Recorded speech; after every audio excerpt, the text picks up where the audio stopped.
Mic check 1 2. Oh! Hello, check mic 1 2.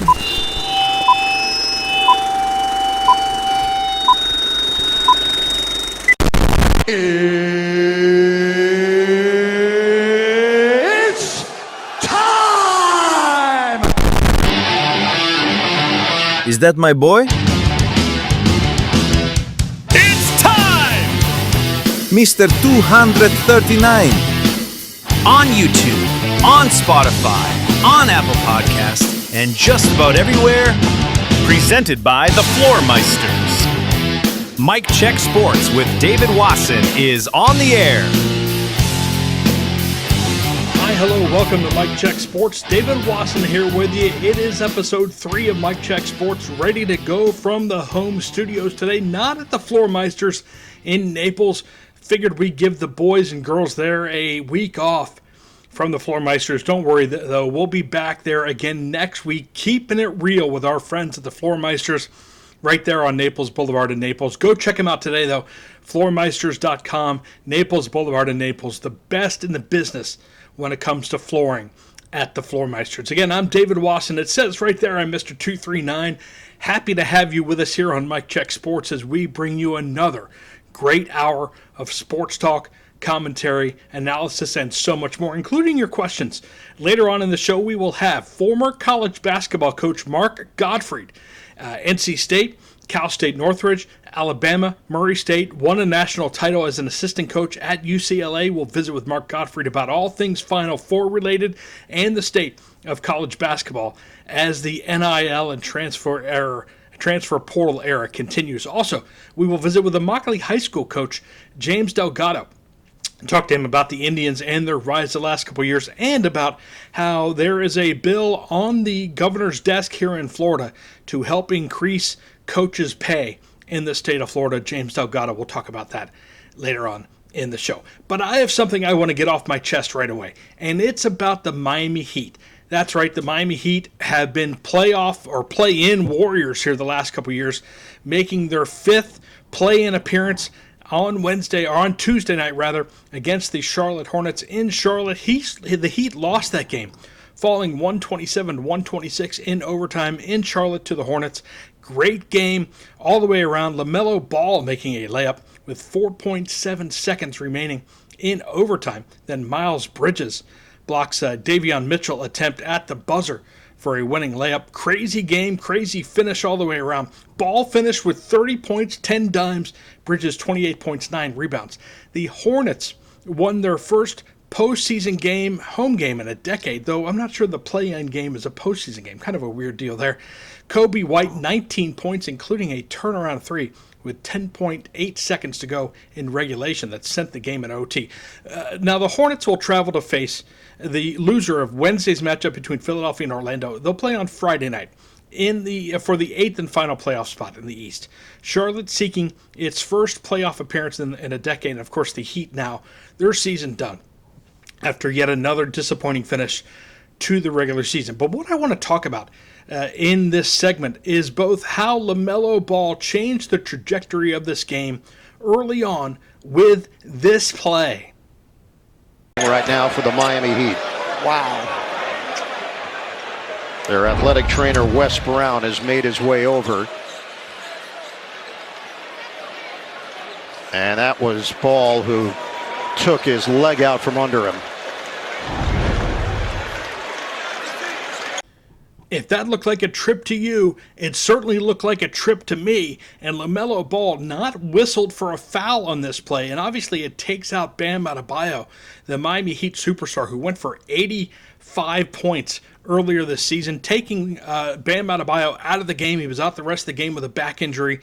And this certainly changed the dynamics of this game. And to me, this felt, as I saw it live, and certainly when I saw it on the replay, like a dirty, dirty play. Not the first time, by the way, that LaMelo Ball has tripped Bam Adebayo in a game, believe it or not. It's happened before. But certainly, with the stakes this high, you have to wonder if LaMelo Ball did something that he shouldn't have done. After the game, here is what LaMelo Ball said about this tangle up, I guess, with Bam Adebayo. I apologize on that one. I mean, I got hit in the head, didn't really know where I was, but I'm going to check on him and see if he's okay and everything. LaMelo, it kind of looked like on film that you might have grabbed his leg. I mean, did you intentionally grab his leg? I haven't even seen. Like I said, I got hit in the head, didn't even know where I was, but yeah, just playing basketball. But like I said, sorry, and I'm going to check on him.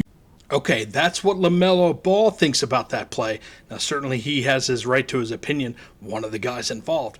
But he doesn't see it the way I saw it, and certainly doesn't see it the way Eric Spoelstra, the Miami Heat coach, saw it. He saw it as a dirty play, something that should have gotten looked at the time, and certainly should draw some sort of punishment from the NBA for LaMelo Ball. Here's Eric Spoelstra, Miami Heat coach, talking about the play that took out his superstar, Bam Adebayo. I didn't see it, but I don't think it's cute. I don't think it's funny. I think it's a stupid play. It's a dangerous play. Obviously, our best player is out. I'm not making an excuse. The Hornets played great, and they made those plays down the stretch. We had our opportunities to win. I just, that's a shame. He should be penalized for that. I don't think that belongs in the game. Tripping guys, shenanigans, and Curtis was there. It's his responsibility to see that, and if it's not his responsibility, then Zach's got to see it. If somebody has got to see that, and that he should have been thrown out of the game, for that. I don't know him from anyone. There's no place in the game for that.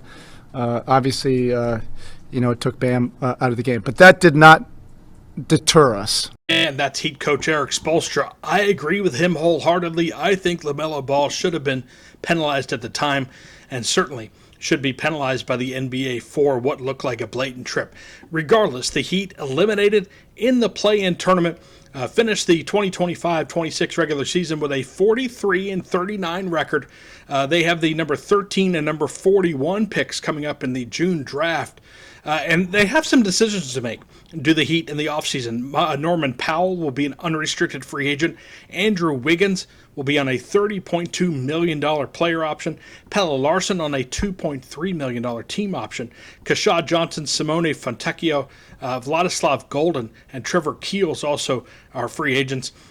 Certainly, team president Pat Riley acknowledged after the game that changes were needed, and I think changes are coming. I think the Heat are going to swing big. I think that Norman Powell will be done here, obviously, with the Miami Heat, but I think the Heat are going to swing big here and go for the Greek freak himself in the postseason, Giannis Antetokounmpo. As the Bucks and the Heat had dialogue in February about a potential trade. Talk centered around a package that included Tyler Hero at the time, Khalil Ware at the time, multiple other players. If the sides revisit talks in the offseason, Miami really needs to ask themselves 4 questions. 1, do the Heat have enough roster resources after a trade to field a competitive team with Giannis in the fold? They're going to have to pay him around $58.5 million, so the Heat will have to send out at least $46.6 million in contracts to make it all work. Tyler Hero, certainly the big one at $33 million. Andrew Wiggins at $30.2 after opting in. Nikola Jovic also in there at $16.2. So the Heat will have to do some juggling to make the freak work. Now, to lessen the package sent out on a trade, the Heat could also leverage Giannis's pending free agency in 2027. You got to also ask yourself, if you're a Heat fan, if you're the Heat themselves, will Antetokounmpo's injury history and next contract be a concern? He's 31, and he dealt with right calf and knee injuries this season, played the fewest games in his career at just 36. He can sign a 4-year, $275 million extension 6 months after a trade. That would earn him $71.6 million in salaries at 35-year-old. And what options exist if there's no trade? With or without Giannis, Miami could retain enough flexibility to bring back Norman Powell. Maybe they want to bring him back. 32-year-old, averaged a career-high 21.7 points per game, made the All-Star game, but slipped to just 17.5 points per game after the All-Star break. You have to wonder if the Heat are going to pull the trigger and go big for Giannis and maybe unload Tyler Hero as a result of that. You also have to look at an extension candidate with Pelle Larsson, perhaps with Nikola Jovic, perhaps Hero is also extension eligible. Powell, obviously, extension eligible as well, as is Andrew Wiggins. But still, a lot of decisions the Heat have to make in an offseason that starts now after that interesting and certainly questionable antics by LaMelo Ball in Tuesday night's 127-126 Heat loss in the play-in game. First time they've ever lost in the play-in. But the NBA playoffs will continue this season now without the Miami Heat. He'd have a lot of questions ahead to answer in this offseason. Speaking of this show, when we come back on the broadcast, we will visit with former NC State, Alabama, Cal State-Northridge, Murray State basketball coach Mark Gottfried, friend of mine from back in the Alabama days, won a national championship as an assistant at UCLA.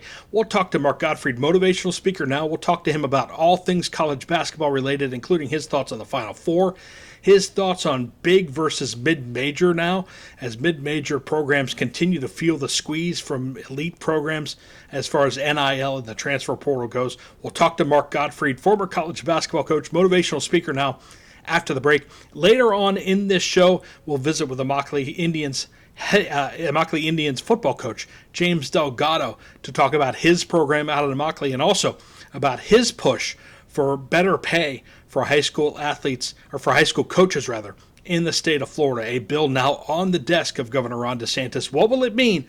We'll ask James Delgado those questions. Also, your questions ahead right here on Mike Check Sports. We are so excited to announce that the Floor Meisters are celebrating our 10-year anniversary. As a family-owned and operated business, we'd like to thank our customers who have supported us throughout the years. We couldn't have done it without you. We have been blessed with an incredible team that is happy to make your experience here feel like you are part of the family. Real people. Real prices. Real quality selection. The Floor Meisters. Just keep it real! Since 2006, Liquid Clicks has been the technical partner for Southwest Florida small businesses. Get a professional website for just $149 a month. Real peace of mind from a local neighbor. Visit liquidclicks.com. Hi there, Becca Wasson here. You may remember me from Becca's Best Bets. Anyway, my dad's new podcast is called Mike Check Sports, and he wants you to be a partner. Go to MikeCheckSports.com now and click the Partner with Us tab at the top. Fill it out, and my dad will get back to you in a hurry. Mike Check Sports drops every Friday on YouTube and wherever you listen to your podcast. Thanks. Moonshine, a modern spirit for today. All natural ingredients in citrus, tropical, and berry. Go to moonshine.com for more info.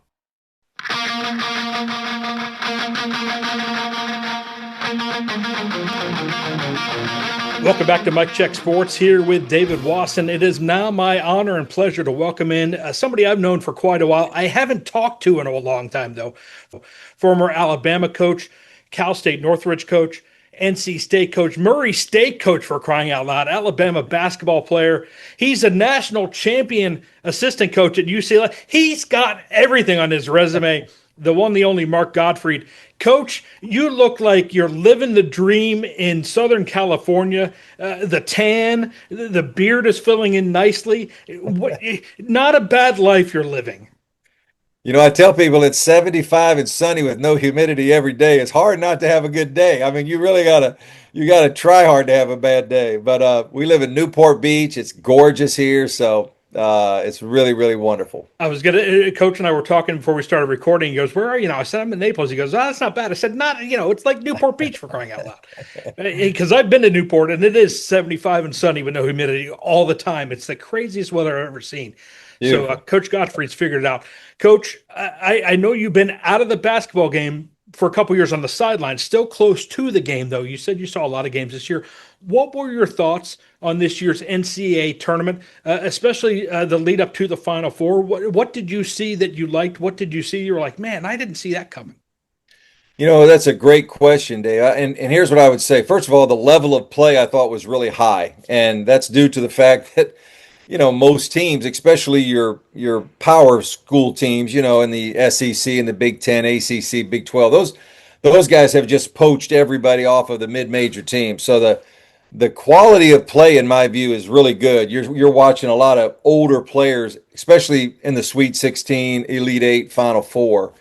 The one thing, though, that does kind of, I'm a guy that always have loved the tournament, is that I don't know if we're going to see a lot of those mid-major runs any longer that we used to see because, they get the at-large bursts from their conference tournaments, but a lot of times they don't have the level of play anymore. The George Masons and the Florida Atlantic a couple years ago. You're talking about senior-led mid-major teams where those guys got really, really good over 3 or 4 years, and then they could go compete with the Power Four schools.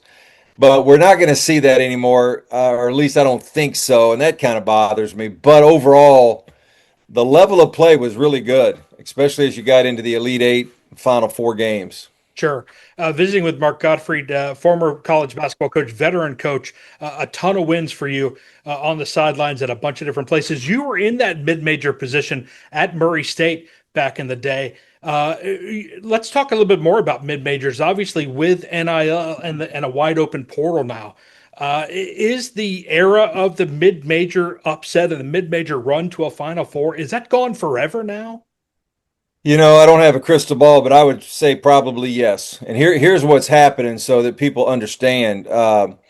Let's say a player who's a good player, and let's say he goes and plays in the Mid-American Conference or the Ohio Valley Conference or the Missouri Valley or the Big West or, any of the leagues that aren't in that Power Four level. And you get to be a freshman or sophomore, and let's say you're a player that's established yourself and you're averaging – 12, 14 points a game, and you're a good player. You're a good player at that level. And you're maybe in NIL money, that guy might be getting $50,000, which is still, for a college kid, you and I would say, hey, that's pretty good. Yeah, that's not bad. But now all of a sudden that guy looks in the portal and says, I might be able to make $1 million. Somebody at Texas or Alabama or Ohio State or Michigan, they're willing to pay that player, the same guy, $1 million for one season. And so, obviously, it's if you're a young person, you're going to jump on that and should. It's life-changing money. So because of the NIL and the money and the amount of money that, and I'll say this the right way, like when I coached at Alabama or NC State, I had some marquee guys. I had TJ Warren, who was the ACC Player of the Year. But then I had other guys on my roster that were still good players, but maybe they weren't NBA prospects, but they were very, very good. Those now are going to those mid-major guys that are coming up. They're filling the roles, and they're getting paid a lot of money. And so they're just departing the mid-major schools. And so I think to answer your question, I think it's hard. I think it's going to be hard for those guys to sustain it. I live in Newport Beach. UC Irvine is 10 minutes away from me. They had 3 really good players this year that they won't keep. They're gone. And, sophomores and a junior, and I think it was another junior. Those 3 guys are gone. And so UC Irvine had just lost some good players. And there's a lot of Irvines out there. So, I do think it's probably over. Yeah, FGCU here in town, as a matter of fact, the same deal. Coach Chambers here lost 3 of his best players to the portal, and I talked to him offline, and he said it just is what it is, and we go back to the drawing board and try to bring in guys from lower levels than us to try to build them up and be as competitive as we can. It certainly is a tough deal. We visit with Mark Gottfried, former veteran basketball coach, won a ton of games. You went to the Elite Eight with Alabama, 1 game away from the Final Four. You know more than just about anybody in the world what that kind of NCAA tournament pressure is. You touched on it about how special the tournament is. Tell me what that feels like when you're trying to get your team ready for a shot to go to the Final Four. That's got to be just a pressure cooker in a really unique situation.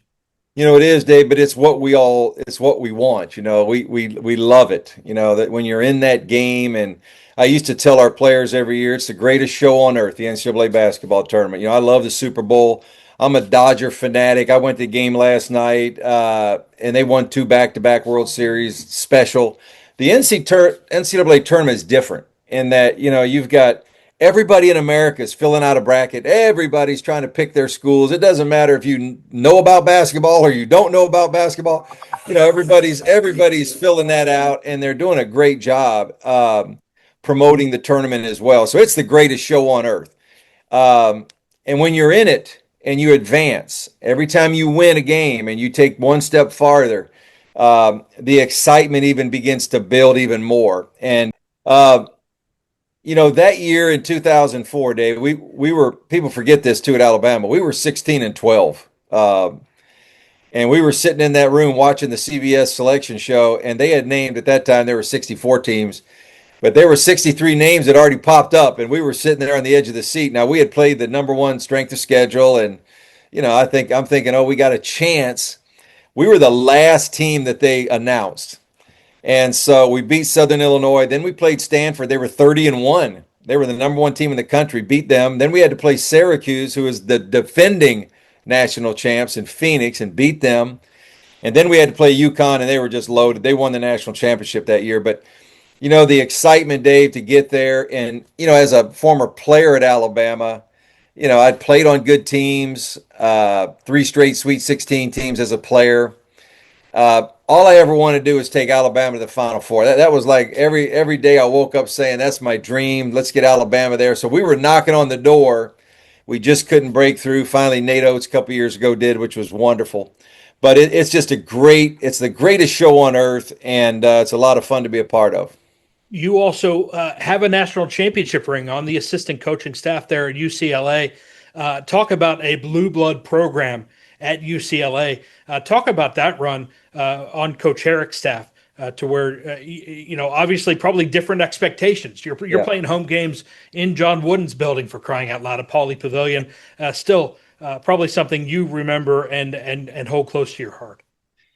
David, it was one of the greatest. Obviously, I was 30 years old, and I'm thinking I'll have 10 Final Fours under my belt by the time. It's hard to get there, and you need a little bit of luck too. And you look at Connecticut this year. They're down against Duke, and they get a steal, and the ball bounces their way, and they throw it to a guy, and he makes about a 45-footer, and next thing you know, they're back in the Final Four. So sometimes you need the ball to bounce your way. But that year, we were the number one team in the country. We were the 1 seed over the ones. And we had a great team. Now, we had a miracle play in Boise when Tyus Edney went the lengths of the floor for 4.6 seconds to go. And, here's what I tell people, Dave. We beat Oklahoma State in the semifinal game. We had to play Arkansas in the national championship game. They were the defending champs. They had won it the year before. And you look over on one side over here, and you see the sitting president of the United States, Bill Clinton, who's an Arkansas fan. But then we look over here on this side, and the Wizard of Westwood walks in, John Wooden, and he takes a seat. And you could tell our players, there was like another pep in the step all of a sudden. It's a national championship game. But looking over there, we got the man sitting there. And I can remember when the clock ticked down, we were up probably 8 points maybe, and it's like 20 seconds to go. And you're feeling like, okay, this one's, we got it right now. And that last about 20 seconds on that clock took about 4 hours in my head. It's like you're just counting them down. And it was a great thing to be a part of. Jim Herrick, I was so happy for him that he was able to win one there.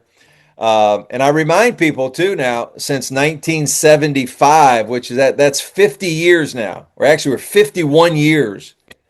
There's been one national championship at UCLA, and that was ours. And so it was a special thing for our group and our team, and great. I'm so thankful to be a part of it. Now, you had already learned how to put your socks on correctly at that point. You guys didn't need the coach wouldn't put your socks on correct. I got taught that in high school, for crying out loud. My high school coach was like, "Here's how you put on your socks," because Coach Wooden taught you how to. I'm like, what? Because I didn't know any better. You were already past that point, right?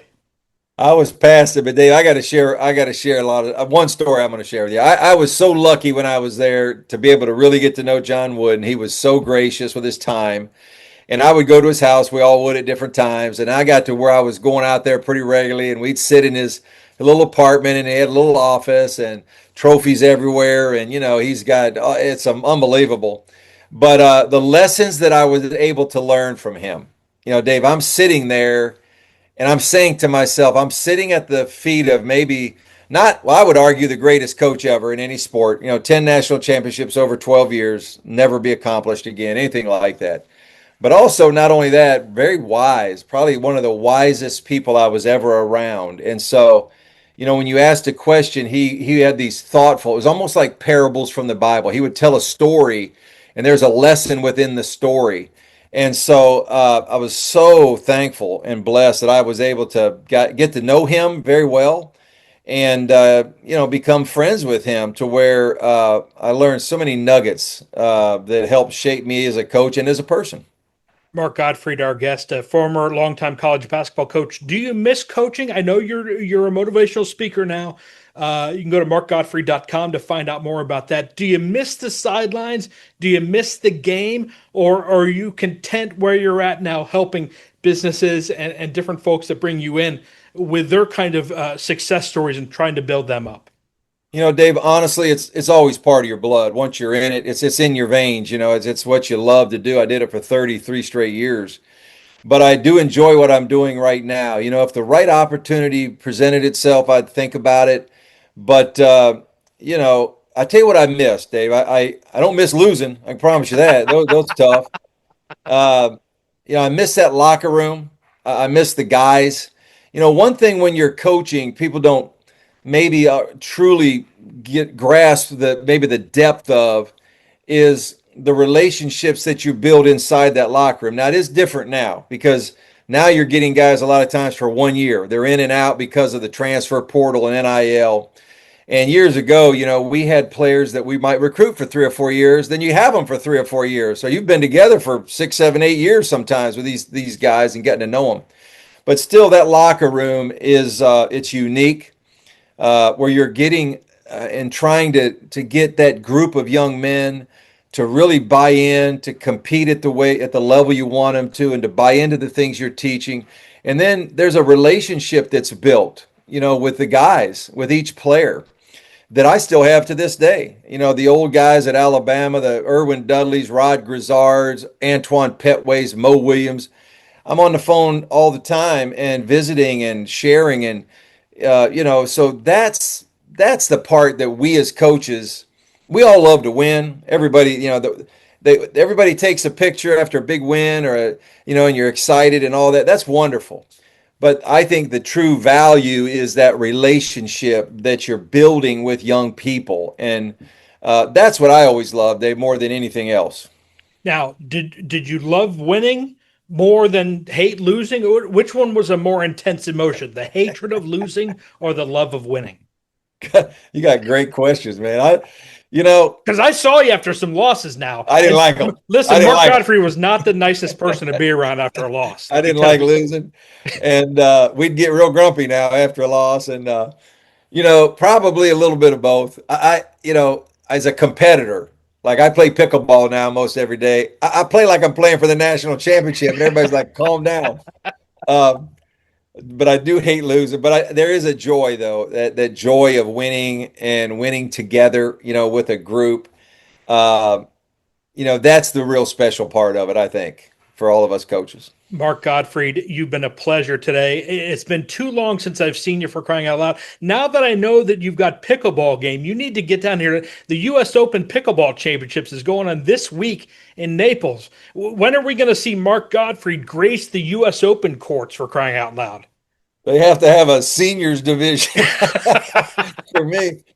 But I'm hearing good things about South Florida and pickleball. I will say that, but I actually love the game. It's that same thing. You get to compete. It gives me something every day where I'm having a chance to compete, and I love it. Mark, you've been gracious with your time. We appreciate it. Thank you very much for coming on with us today. Anytime, Dave. My pleasure. Thank you. We'll be right back with more on Mike Check Sports. Moonshine, a modern spirit for today. All natural ingredients in citrus, tropical, and berry. Go to moonshine.com for more info. Since 2006, Liquid Clicks has been the technical partner for Southwest Florida small businesses. Get a professional website for just $149 a month. Real peace of mind from a local neighbor. Visit liquidclicks.com. I can't believe you guys are getting married and buying your first house. We've been married 22 years, and we know there's certain decisions that don't come easy. Making a turn. Now can we stop for directions? Down for safety, sweetie. What should we have for dinner tonight? I don't care, honey. What do you like? Pizza? No. But the easiest decision you guys will make is putting Cortec in your new home. The Floor Meisters. Just keeping it real. Hi there, Becca Wasson here. You may remember me from Becca's Best Bets. Anyway, my dad's new podcast is called Mike Check Sports, and he wants you to be a partner. Go to MikeCheckSports.com now and click the Partner with Us tab at the top. Fill it out, and my dad will get back to you in a hurry. Mike Check Sports drops every Friday on YouTube and wherever you listen to your podcast. Thanks.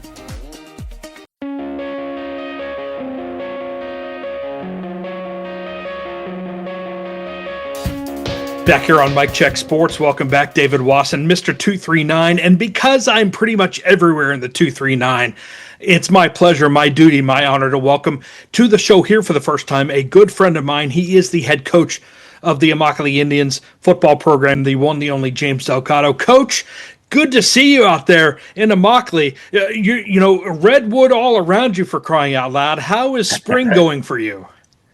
It's been a great off season. You know, we start spring football officially next week. And so leading up to it, we've had 7-on-7 and workouts and new kids coming out and kind of development of just the overall program. It's been awesome. It's been awesome to see guys testing and hitting new numbers, competing, attacking the weight room. It's been great. I've written about it. I've talked about it on my radio show in the past about Coach Delgado and what he's done out there at Immokalee. It's nothing short of remarkable. The program was in dire straits when they tapped him to be the 7th head coach since 1990 out there. And a couple of district titles here, a couple of runs in the state playoffs here. I would imagine you continue to set higher and higher goals as years go along. Absolutely. You know, I think our program's in a different place than it was 4 years ago. And the goal is always to be greater than before. You know, winning district titles was never the goal. Getting into the postseason, making deep playoff runs, returning that tradition of excellence that Immokalee is known for, producing premier athletes, having them go off to college and be prepared. Good morning, teacher staff.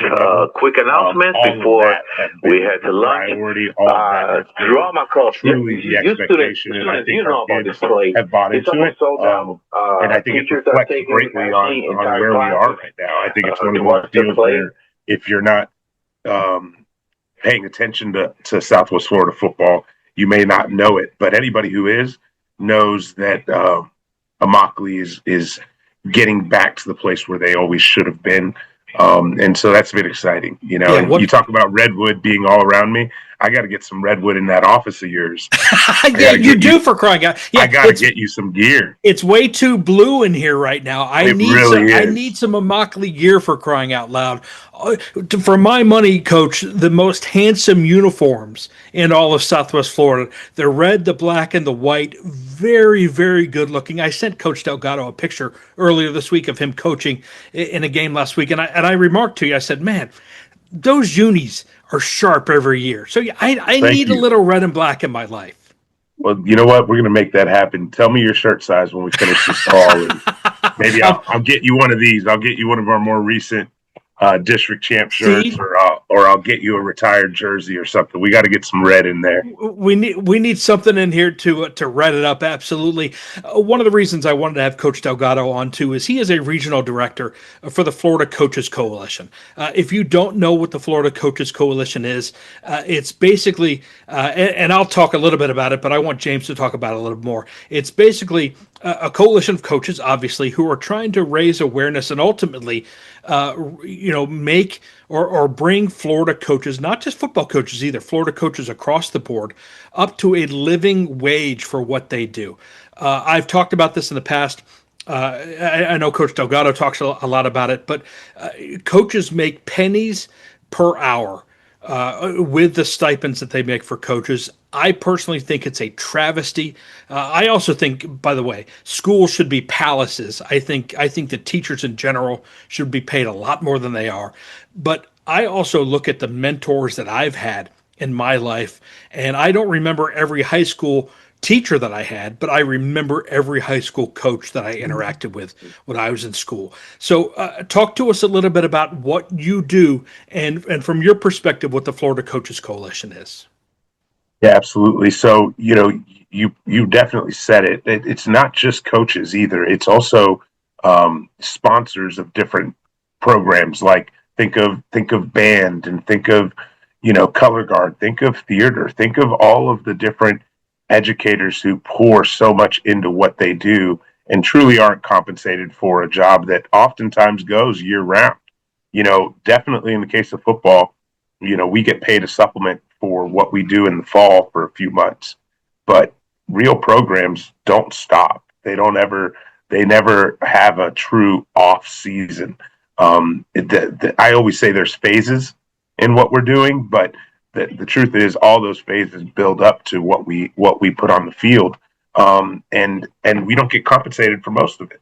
So the work that goes into it, just bringing that to the forefront, making sure that everybody's aware of some of the things that have gone on within Florida, of course, but then comparing to our neighboring states who compensate their coaches very well, between Georgia and Alabama, and if you go a little further to Texas, obviously all of those states produce great athletes, but Florida produces as many or more than anybody in the country.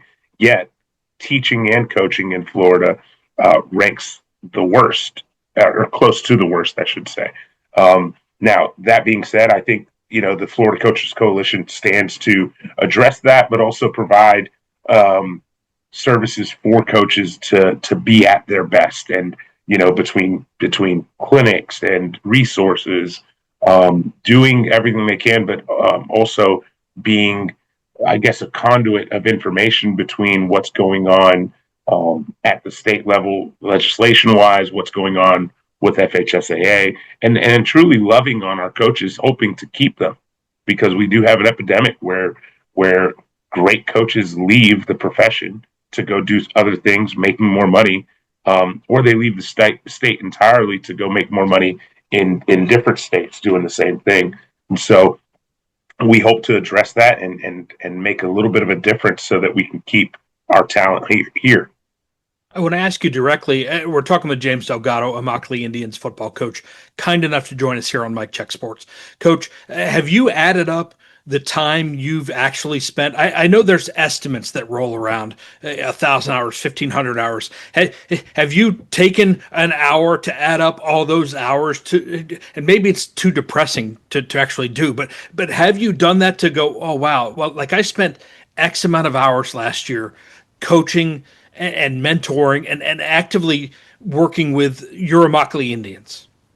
So I have not, because I don't want to depress myself in that process. I don't look at what our supplement is for coaching. I try not to. I know that the value given compared to the supplement received doesn't match up, and so I haven't totaled it, but other people have.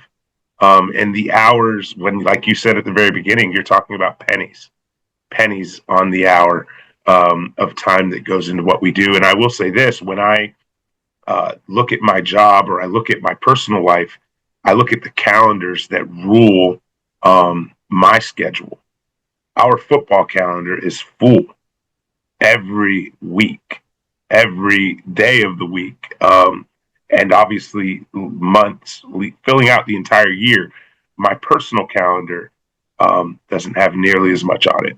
Even my teaching calendar doesn't have nearly as much on it when it comes to meetings and expectations and time put in. And so it's definitely a real thing. James Delgado is our guest here on Mike Check Sports. Coach, HB 731 made it through the House, made it through the Florida Senate as well. It's sitting on Governor DeSantis's desk right now, not in the format that the Florida Coaches Coalition, you and so many other coaches were hoping it would be, hoping that a raise essentially in stipends for coaches, for sponsors of different things in schools, would be state funded. It is not that now.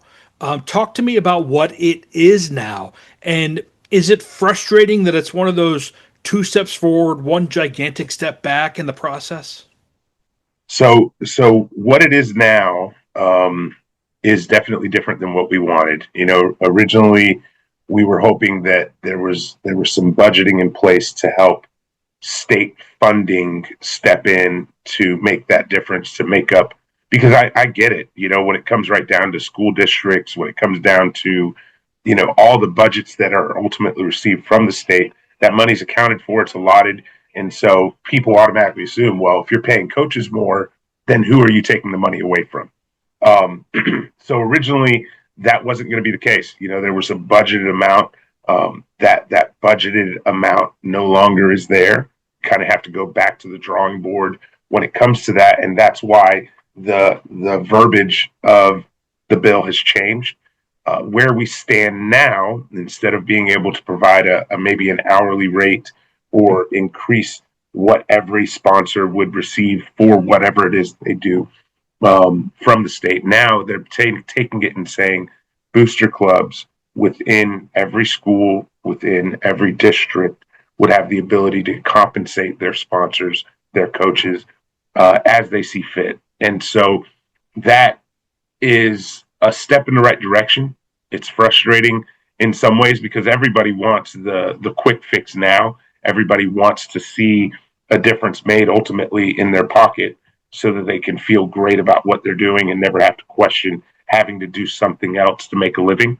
But that's still on the table, and it's just going to take more time. I think now, for anybody who's listening, where you would be wise is to truly make a point to make the right people know what you're doing and how important it is for them to get involved and potentially contribute towards your program with the intent of helping your coaches or your sponsors. And that, I think, when you have that in place, when you have people who commit to that, you're not taking away from anything else. Hopefully you're just creating greater incentive or greater ability to keep the quality coaches that you have, keep quality sponsors that you have. Coach, I would imagine now that it, once Governor DeSantis signs it and this becomes a law or becomes something that can happen, I would imagine there will be haves and have-nots. There are programs both in Collier County in Southwest Florida and around the state that have the financial wherewithal within their booster clubs to help bridge that gap, and there are some who quite honestly can't. Or just don't, and there's levels. So I would imagine that will also create inequity where there will be haves and have-nots. I don't know your situation at Immokalee, but I would imagine your booster club isn't as powerful as Chaminade Madonna's or St. Thomas Aquinas, or even here in Collier County like a Naples or a Barron Collier. Is that frustrating, or are you trying to long view this and go, well, any movement forward is good movement? Yeah, it is frustrating. But at the same time, I am being very optimistic about it because I do believe that when we go back and we're able to say, this is what was passed, this is what the state now says we can do, now let's look at what really has happened next. Yeah, the haves have gotten it, and they're in much better situations, but the have-nots are still suffering. And there's got to be some kind of a level playing field here where then maybe that budgeting comes back into play. Maybe that's a situation where the state then is able to say, you know what, you're right, our kids deserve more, because you're going to still continue to see quality coaches leave those programs, either for the programs that have it or to other states. And so it doesn't fix everything all at once. I do think that if we can focus on the long game, and I truly believe in my conversations with the Florida Coaches Coalition, that's the next step, is for us to continue to bridge those gaps, to continue to find ways to make sure that this isn't a topic that just goes undiscussed. It's going to continue to be at the forefront, and investing again in our coaches, because at the end of the day, when something happens within any program on a campus, the news on that is magnified to a level that's greater than if it were just an average community member, or if it were just a teacher in a classroom. And so I think we all are, as educators and people who work with young people, have a tremendous responsibility. We all deserve to be compensated accordingly. And so until that happens, I think we're never going to be truly satisfied. I believe that comparison is the thief of joy. So I'm not going to compare our situation to anybody else's. And I already know of places where they're able to compensate their coaches and do certain things. I mean, this isn't anything new. I think what's happening now is state legislatures making it legal and making it easier for booster clubs to get involved in doing that. And so, I think, for the people who are able to contribute towards programs, you may already give to help support with equipment or other things, and that should never change. But now there's the potential of keeping your coaches, compensating them in the summer when they make no money, or in the off season when they make, nothing. And so that's definitely the goal. James, you talked about joy, in comparison to the thief of joy. I wanted to go back to joy a little bit, because obviously somebody doesn't get into your line of work to make a lot of money. We know this. Mm-hmm. And the Florida Coaches Coalition, while trying to help raise that, still won't make you guys millionaires ever. You're not going to be one of those college Power 5 coaches with the big buyouts. You guys do what you do for the joy of building up young people, young men, young women, helping people who need it the most, who are the most most vulnerable, the most malleable. They're in that position in their lives where they need mentors. They need people who can pour into them. From your experience, obviously, I'm sure it's the same as 99% of the other coaches out there. Talk about that joy, and wins are great, titles are great, postseasons are great, rings are great, but I would imagine you get so much more out of the seeing young people turn into successful men, in your case, women as well. Absolutely. Through the coaching and the love that you guys give them. Yeah, that's exactly what it's about. And I've always said, while I've been in coaching, that this is my ministry. I grew up with great coaches that made a difference in my life. And so me getting into coaching is very much about giving other young people what I had. And I wouldn't have gotten it otherwise. And I know that in the places that I've coached, they wouldn't have gotten it otherwise. And so to me, that's what it's all about. Billy Graham's quote that everybody may know, it's that a coach will impact more people in 1 year than the average person does in a lifetime. And I truly believe that's true. And so anybody who calls themselves coach, or puts themselves in the position to work with young people, the responsibility that comes with that is so great, and it shouldn't be taken lightly. And it truly does provide joy. Yesterday we have a gator that we use for football.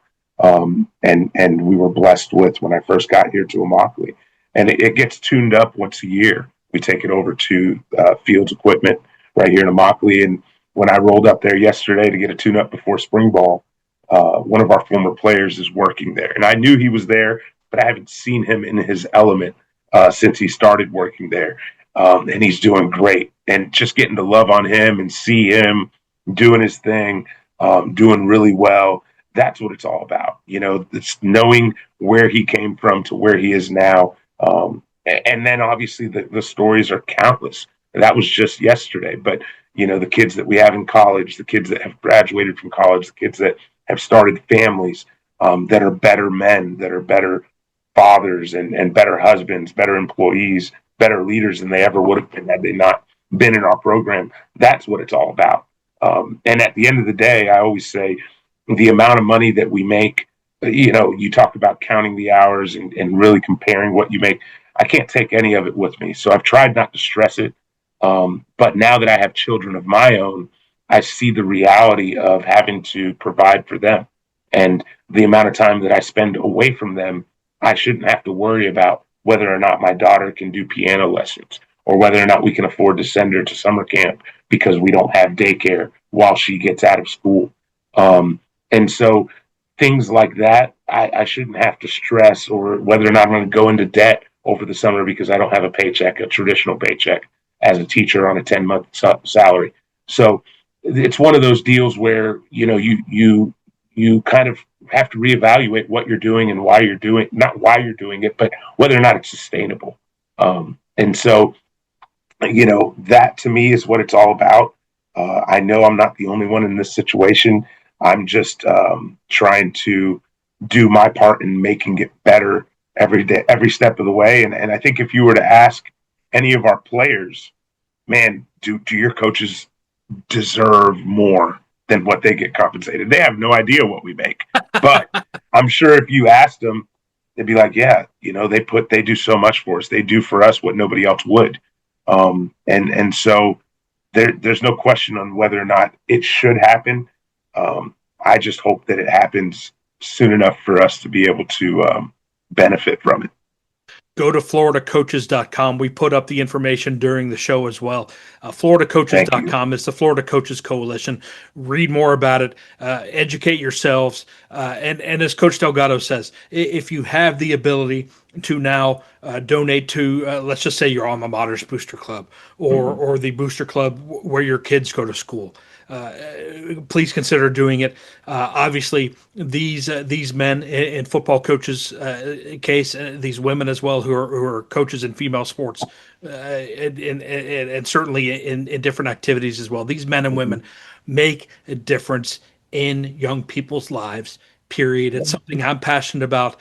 It's something James Delgado even more passionate about because he walks that walk every single day. Coach, as always, my friend, it's great to talk to you. You're one of the good guys in the business. I tell you that all the time, and you always kind of shake your head. But I wanted to let the world know as well. You're one of the good guys in the business. It's always interesting to talk to you. Keep chopping out there, brother. Yes, sir. We will.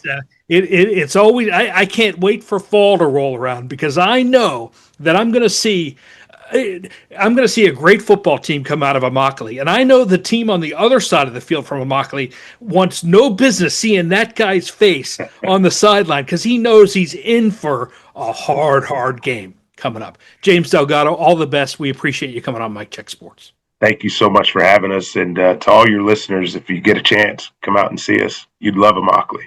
There you go. When we come back, my final thoughts, your question as well. We'll be right back here on Mike Check Sports. We are so excited to announce that the Floor Meisters are celebrating our 10-year anniversary. As a family-owned and operated business, we'd like to thank our customers who have supported us throughout the years. We couldn't have done it without you. We have been blessed with an incredible team that is happy to make your experience here feel like you are part of the family. Real people. Real prices. Real quality selection. The Floor Meisters. Just keep it real! Since 2006, Liquid Clicks has been the technical partner for Southwest Florida small businesses. Get a professional website for just $149 a month. Real peace of mind from a local neighbor. Visit liquidclicks.com. Moonshine, a modern spirit for today. All natural ingredients in citrus, tropical, and berry. Go to moonshine.com for more info. Hi there, Becca Wasson here. You may remember me from Becca's Best Bets. Anyway, my dad's new podcast is called Mike Check Sports, and he wants you to be a partner. Go to MikeCheckSports.com now and click the Partner with Us tab at the top. Fill it out, and my dad will get back to you in a hurry. Mike Check Sports drops every Friday on YouTube and wherever you listen to your podcast. Thanks!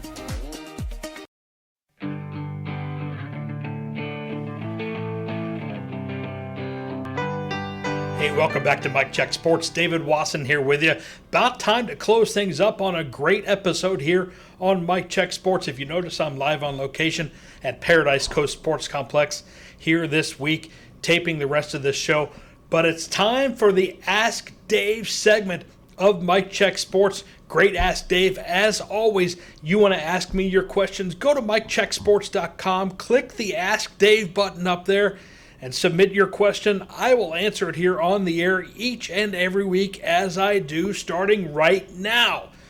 We have a question from George from FGCU. He says, hey Dave, where have all the mid-majors gone in college basketball? Will we see this trend turn around in coming years? It's not looking very hopeful. Now, George, you probably heard earlier in the episode, we talked to Mark Gottfried, veteran coach. He coached at Murray State, Alabama, NC State, Cal State-Northridge as well.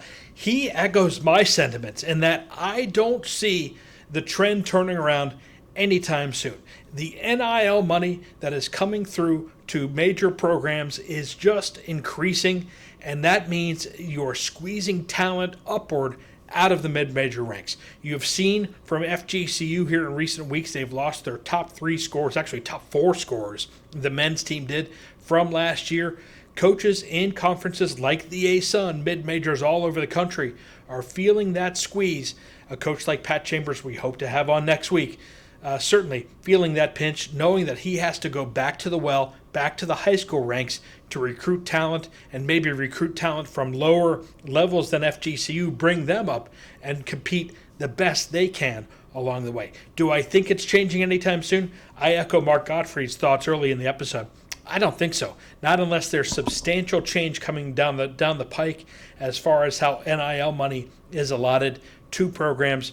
It's the Wild West still in college basketball, so I don't see it coming anytime soon. So sorry, George. Hope that answered your question. Again, if you want to ask questions to Dave here on Mike Check Sports, go to MikeCheckSports.com, click the Ask Dave button. It's simple. It's easy. You'll get your question in, and I'll answer it here on the air. Great last week of golf. Rory McIlroy holds on down the stretch to win the Masters. Terrible production there at the end, though, on the 18th hole. CBS Sports, usually the pinnacle of sports broadcasting, lost Rory's tee shot, then lost his second shot, couldn't find where it went towards the green. Not the best moment for CBS Sports. Kevin Kisner has been very outspoken about that. He's an NBC Sports commentator, Kiz is, when he's not playing. But other than that 72nd hole hiccup for CBS, a great Masters broadcast. Certainly Rory, very deserving. Only the 4th player to go back-to-back at Augusta National, something that Nick Faldo, Jack Nicklaus, and Tiger Woods had done before him. So certainly elite company there for Rory McIlroy. The NFL Draft is coming up soon. We can't wait to talk more about it next week. But until then, I'm Mr. 239 David Wasson. Like this, subscribe to this, share this video with your friends, share the audio as well with your friends. Let them know about Mike Check Sports. Until then, we'll see you next week. Have a great one.